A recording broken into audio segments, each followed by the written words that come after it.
Hi, I'm Crystal, and I have a junk journal flip through today.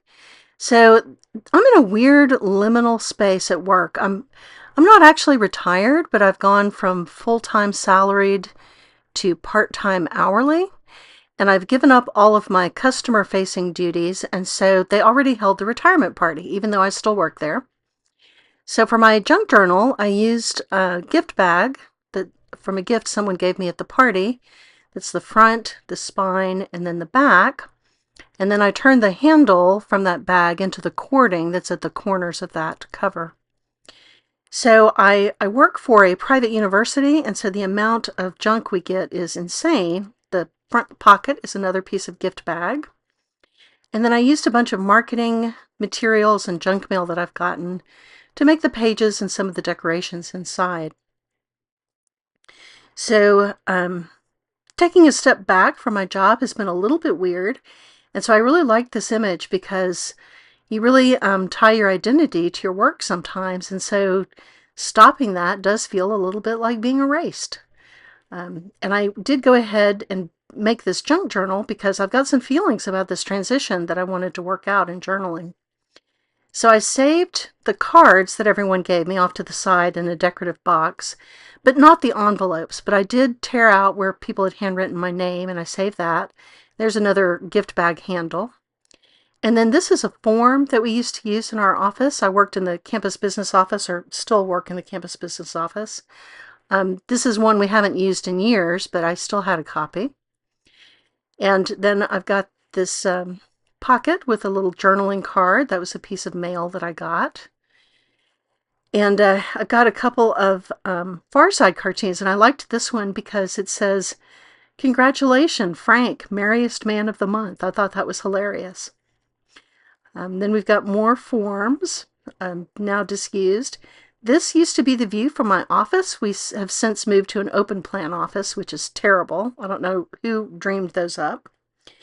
And then I don't know if you at your job you ever have kind of the corporate rah-rah BS.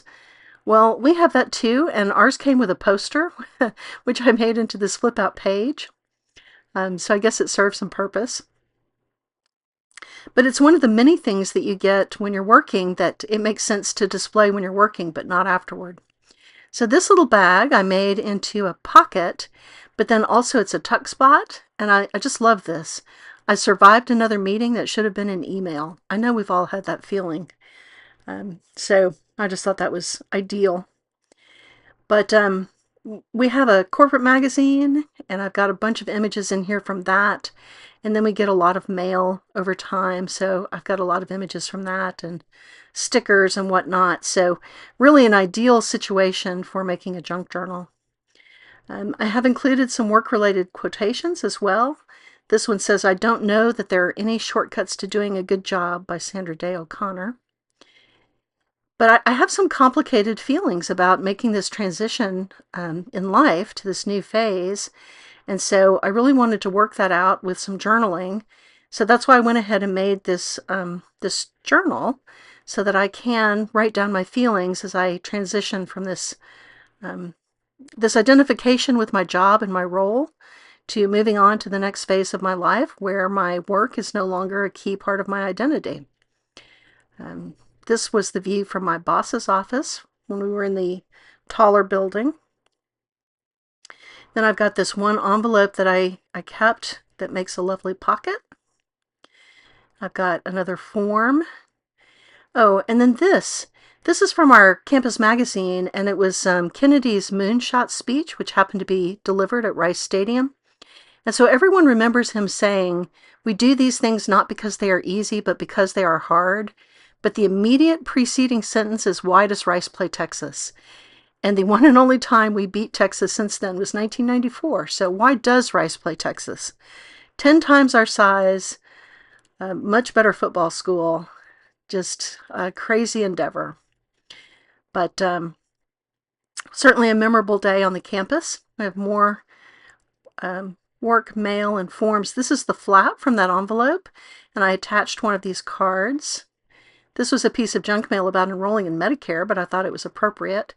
This was our break room. I spent many hours cleaning out that refrigerator. Nobody thanks you for that chore either at work. And it does need to get cleaned out, though. People leave some amazing junk in there. So I find all of the old forms to be really memorable.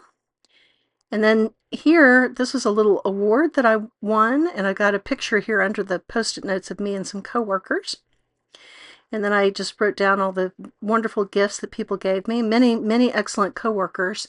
And I think that's the thing that I'm going to miss about working the most is the coworkers.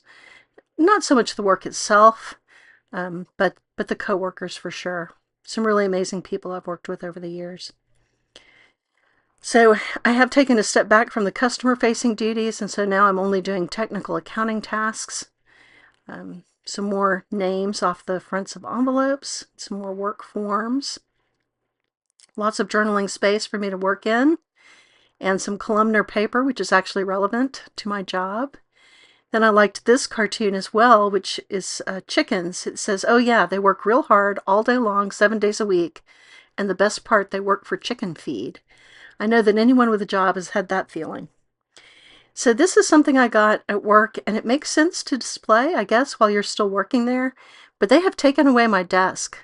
So I only work remotely now, and I just don't know what to do with some of these display items. So these little felt-ish flags I put in this junk journal. This is a picture of a building that's on our campus. Some space on the back, some more work forms, and more envelope fronts, and then some more marketing materials with some more of these not quite felt flags. I just don't know what else to do with them. I have some little statues too. I'm not sure how to display. Then I've got this little piece of the gift bag left, and I made it into this fun interactive element at the back with lots of journaling space. So I enjoyed the process of making the book, and I'm definitely going to get some use out of it.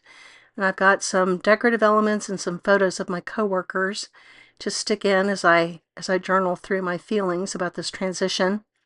So I think that's going to be very useful to me. And then, like I said, I kept all the cards that people gave me in a decorative box. So I've got those. I didn't stick them into the book. I thought about some different ways I might do that, but in the end I came across this little box and I thought, no, I'm just going to stick the cards in the box, and then I can just look through the cards there instead of trying to incorporate them into the journal. So I really appreciate all my coworkers over the years, and will miss them, and I appreciate you for joining me today. I hope that you've had a good experience with your work over the years, and if you have retired from that work, I would love to hear how you managed the transition, because it's been a little bit of a struggle for me. Hope you have a wonderful crafty day.